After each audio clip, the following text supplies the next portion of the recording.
Hello दोस्तों, नमस्कार। आज के इस वीडियो के अंदर आप सभी लोगों का स्वागत है, सभी लोगों का वेलकम है। तो हर बार की तरह आज का वीडियो भी बहुत ज़बरदस्त होने वाला है, तो इस वीडियो को लास्ट के एंड तक देखना बहुत ज़रूरी है। ठीक है, अभी तक आपने हमारे यूट्यूब चैनल को सब्सक्राइब नहीं किया है तो नीचे लाल कलर का सब्सक्राइब बटन है, सब्सक्राइब करिए, तो आने वाली मज़ेदार वीडियो आप तक जल्द ही पहुंच जाएंगे। ओके, तो मेरा नाम है जुनेद इनामदार। तो मैं बेसिक बिजनेस कंटेंट के ऊपर वीडियो क्रिएट करता हूँ। अगर आपको बिजनेस के बारे में फाइनेंशियल नॉलेज लेना है या फाइनेंस के बारे में बहुत सारे मजेदार चीज़ें सीखनी है जो आज तक किसी ने आपको सिखाई नहीं, अगर सीखना है तो सब्सक्राइब करिए, मेरे साथ कनेक्ट में रहिए, कांटेक्ट में रहिए, तो सीख पाओगे। ओके, तो आज का टॉपिक ये है, आज एक मैं स्टोरी शेयर करने वाला आप लोगों के साथ। ये स्टोरी बहुत मजेदार है और ये स्टोरी आपकी लाइफ में एक चेंजेस लाने वाली है, ये मैं बोल सकता हूँ। चलो स्टोरी की शुरुआत करेंगे और स्टोरी खत्म होने के बाद कमेंट सेक्शन में जरूर बताना कि आपको ये स्टोरी कैसी लगी। ठीक है, ये स्टोरी एक बिजनेस पर्सन की, एक्चुअल में एक बिजनेसमैन होता कैसा है और उसकी सोच क्या होती है, इसके बारे में ये स्टोरी है। देखिए, एक 17 साल का लड़का होता है, गरीब घर से होता है। 17 साल का लड़का गांव में रहता है। अब 17 साल उसकी एज होने के बाद उसके माइंड में ख्याल आता है कि अब कुछ तो बड़ा करता है, कुछ तो बड़ा बिजनेस होना चाहिए, कुछ तो करना चाहिए, मेहनत करनी चाहिए। ये उसके माइंड में आता है। माइंड में आने के बाद वो बंदा गांव से निकल कर ट्रेन पकड़कर शहर में आता है। शहर में आने के बाद लगातार मेहनत करता है, कंटिन्यू मेहनत करता है। 1 साल, 2 साल, 3 साल, पूरे 13 साल कड़ी मेहनत करने के बाद उसे एक अच्छा रिजल्ट आता है, अच्छा खासा रिजल्ट आता है। 13 साल बाद वो बंदा अपना खुद का बिजनेस डेवलप करता है और खुद की 4 मैन्युफैक्चरिंग प्लांट, 4 फैक्ट्री खड़ी करता है। उसके पास अच्छा खासा पैसा आ चुका होता है जब उसकी एज 30 साल होती है। अब 30 साल एज होने के बाद वो बंदा शादी भी कर लेता है। अब शादी करने के बाद जब उसकी एज 31 साल हो जाती है तो वो देखो एक बच्चा भी हो जाता है, बच्चा 1 साल का होता है। अब ऐसे उसकी एज बढ़ती जाती है, पैसा भी बहुत कमा रहा होता है बंदा। अब उसकी एज 40 साल होती है। 40 साल का होने के बाद अब उसकी थोड़ी उम्र ढलने लगती है और उसे एक छोटा सा हार्ट अटैक आता है। अब हार्ट अटैक आने के बाद उसके जो घर वाले नौकर होते हैं, वो नौकर लोग उसे एक हॉस्पिटल में लेकर जाते हैं और एडमिट करते हैं। एडमिट करने के बाद अच्छे डॉक्टर उसका इलाज करते हैं। इलाज 7 दिन तक चलता है। 7 दिन तक इलाज चलने के बाद वो बंदा जो बिजनेसमैन होता है 40 साल का, वो रिपेयर होकर ठीक होकर घर आता है। अब घर आने के बाद वो जो बिजनेसमैन सोचता है कि मैंने लाइफ में इतनी मेहनत की है, इतनी मेहनत कर कर मैंने इतनी कंपनियां खड़ी की है, फैक्ट्री खड़ी की है। अब अगर मुझे कुछ हो जाता है तो ये मेरा बिजनेस कौन संभाल पाएगा। ऐसा एक इंसान मुझे चाहिए कि मेरा ये बिजनेस संभाल पाए, अच्छी तरीके से संभाल पाए।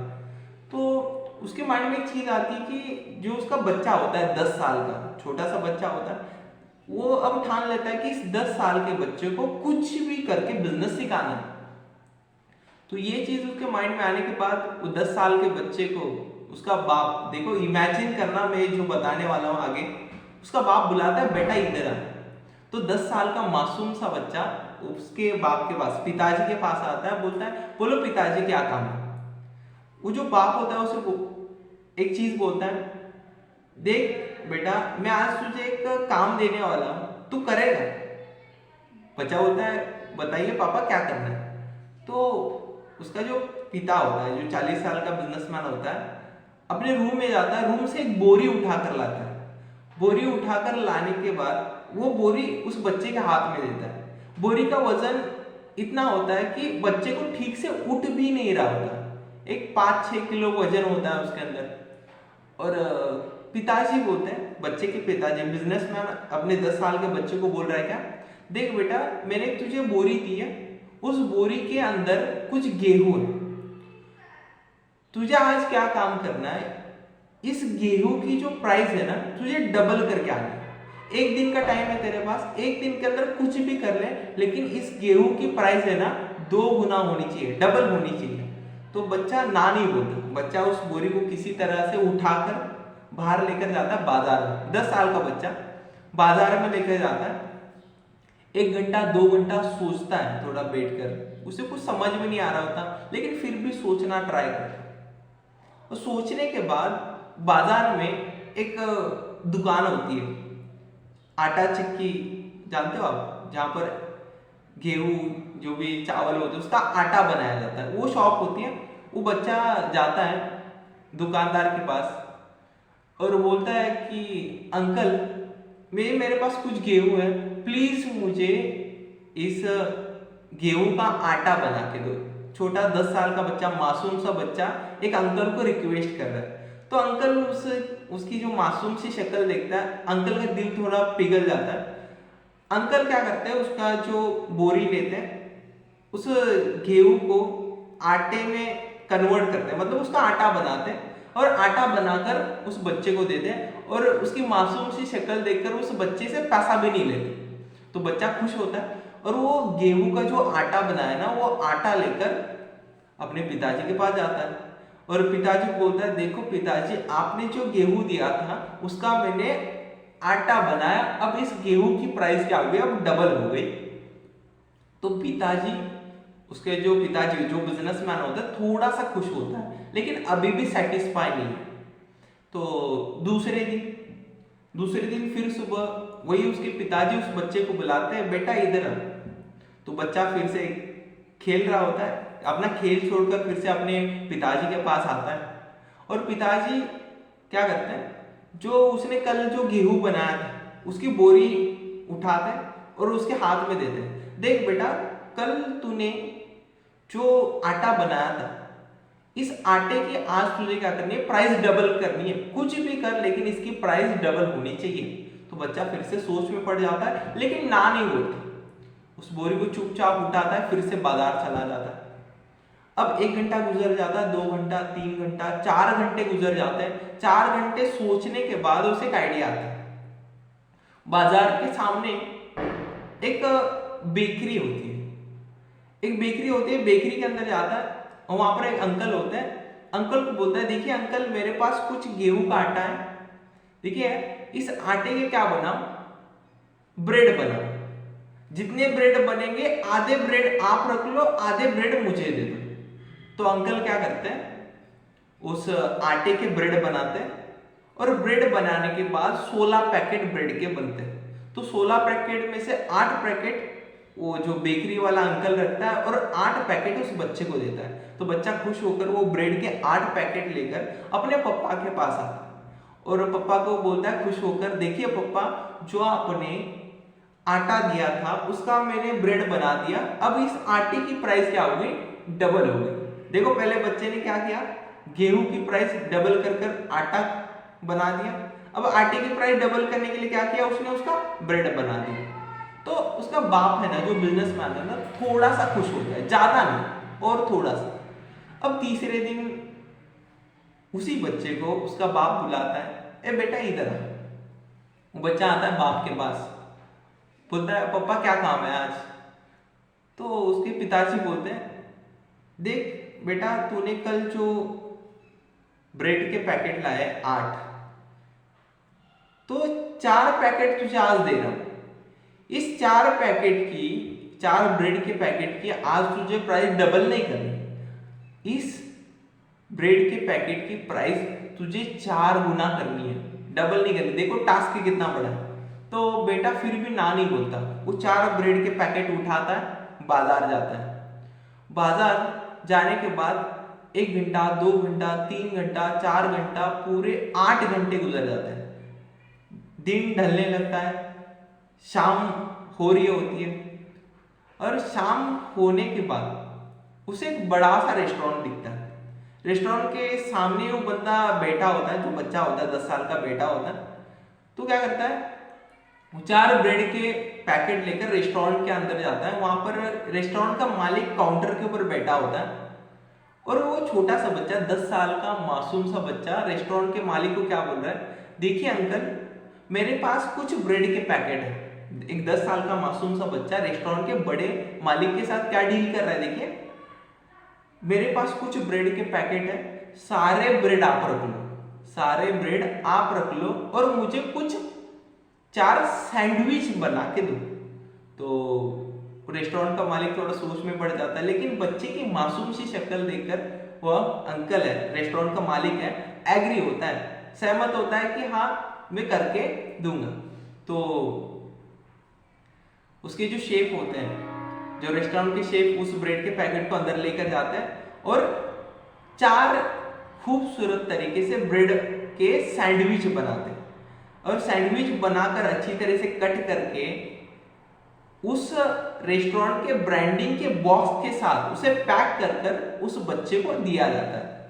और वो बच्चा बहुत खुश होता है। खुश क्यों होता है? क्योंकि उस रेस्टोरेंट की जो एक सैंडविच की प्राइस होती है वो 250 रुपये होती है। मतलब 4 सैंडविच की प्राइस कितनी हुई? 1000। मतलब इसका मतलब क्या हुआ, जो ब्रेड के पैकेट थे उससे 4 गुना ज्यादा प्राइस उस बच्चे ने कर दी थी। तो बच्चा उस बॉस को लेकर जाता है सैंडविच के और अपने पापा के पास, पापा को बोलता है, पापा देखिए आपने जो ब्रेड के पैकेट दिए थे उसकी मैंने आज प्राइस 4 गुना की। तो बाप ये चीजें देखकर बहुत खुश होता है, अंदर से खुश होता है। और अब बाप को थोड़ा बिलीव आ चुका होता है, हाँ मेरा बच्चा सच में बिजनेस सीख चुका है और ये आने वाले टाइम में ये मेरी कंपनी संभालने के लायक है। तो उसी दिन से उसका बाप लगातार उसे ऑफिस में लेकर जाना स्टार्ट करते हैं और उसे छोटी मोटी बिजनेस की चीजें सिखाना स्टार्ट करते हैं। तो यहाँ पर ये स्टोरी एंड होती है। तो देखिए इस स्टोरी से सीखने को आपको क्या मिला, आप जरूर बताइए कमेंट बॉक्स के अंदर कमेंट कर कर। और मुझे जो समझ में आया स्टोरी के अंदर वो मैं आपको शेयर करूंगा। पहली चीज देखिए, जो छोटा सा बच्चा है 10 साल का, उसके अंदर कोई भी निगेटिविटी नहीं है। बाप ने जो टास्क दिया, देखिए उसने एक्सेप्ट किया, हाँ मैं कर सकता हूं और उसने ट्राई किया। बहुत ज्यादा लोग जो नया बिजनेस स्टार्ट करते हैं, टास्क आने के बाद उनको ये लगता है, बिलीव नहीं होता कि हाँ मैं कर पाऊंगा या नहीं कर पाऊंगा, कॉन्फिडेंस नहीं होता, इसकी वजह से वो आए हुए चांस को भी क्या करते हैं, मिस करते हैं। ठीक है, चांस का यूज करना बहुत जरूरी है और हमेशा पॉजिटिव चीजें देखिए, पॉजिटिव सोचिए तो पॉजिटिव चीजें अपने हाथ से होना स्टार्ट हो जाएगा। तो ये पहली सीख है। दूसरी सीख, बिजनेस करने के लिए या कोई भी चीज करने के लिए अपनी एज मैटर नहीं करती। बिजनेस करने के लिए ऐसा नहीं हो 18 साल पूरे होने चाहिए, 25 साल 30 साल पूरे होने चाहिए, करोड़ों रुपए का बैकअप होना चाहिए, जरूरी नहीं है। बस अपने पास एक सही दिमाग और सही माइंडसेट होगा तभी आप बिजनेस कर सकते हो। अगली चीज इस स्टोरी से मैंने ये सीखी है कि देखिए हर एक इंसान गेहूं के माफिक होता है। जब बच्चा जन्म लेता है, कोई भी माइंडसेट क्या है, सभी लोगों का सेम है। बच्चे क्या है, कुछ उनके अंदर बुद्धि नहीं होती, कुछ नॉलेज नहीं होता। बाद में जन्म लेने के बाद जो उनकी जर्नी होती है बड़े होने की, उसमें वो बच्चा सीखता है, वैल्यू अपग्रेड करता है। सभी बच्चों की वैल्यू पहले गेहूं के जैसी होती है, लेकिन कुछ लोग ऐसे हैं अपनी वैल्यू को बढ़ा नहीं पाते। गेहूं है, गेहूं की तरह रहते हैं। कुछ अपनी वैल्यू को सैंडविच की तरह बढ़ाने में सक्षम नहीं होते। देखिए अगर आपको गेहूं की वैल्यू से अगर सैंडविच की वैल्यू तक जाना है तो आपको क्या करना पड़ेगा। देखिए गेहूं की वैल्यू कब बढ़ी, जब वो पीसा तब उसका आटा बना, पीसने के बाद उसकी वैल्यू बढ़ी। अब आटे की वैल्यू बढ़ानी है तो क्या है, आटे को क्या करना पड़ा, तपना पड़ा, खुद को जलाना पड़ा, बाद में ब्रेड बना। अब ब्रेड को वैल्यू बढ़ानी है अपने खुद की, तो उसे खुद को कटना पड़ा। ठीक है, हर एक इंसान अमीर तो बनना चाहता है, मतलब हर एक गेहूं सैंडविच तो बनना चाहता है, लेकिन पिसने के लिए रेडी नहीं है, कटने के लिए रेडी नहीं है, जलने के लिए रेडी नहीं है। तो बनेगा क्या, प्रोसेस को फॉलो कोई करना नहीं चाहता। मतलब पिसना जलना, इसका मतलब क्या, प्रॉब्लम को फेस करना नहीं चाहता। छोटा सा प्रॉब्लम है, भाग लेते, थोड़ा दर्द हुआ छोड़ लेते। बिजनेस के अंदर पेशेंस और प्रॉब्लम को सॉल्व करने की क्षमता और सहन करने की, इस प्रॉब्लम को सहन करने की कैपेसिटी आपके अंदर होनी बहुत जरूरी है। ये चीज माइंड में रखिए, तभी आपकी वैल्यू बढ़ेगी। हर एक इंसान अपनी वैल्यू बढ़ा सकता है। देखिए और एक एग्जांपल देखिए आपको समझाऊंगा। एक लोहा होता है, पहले पत्थर की शक्ल में, एक लोहे की जैसे सली होती है वो।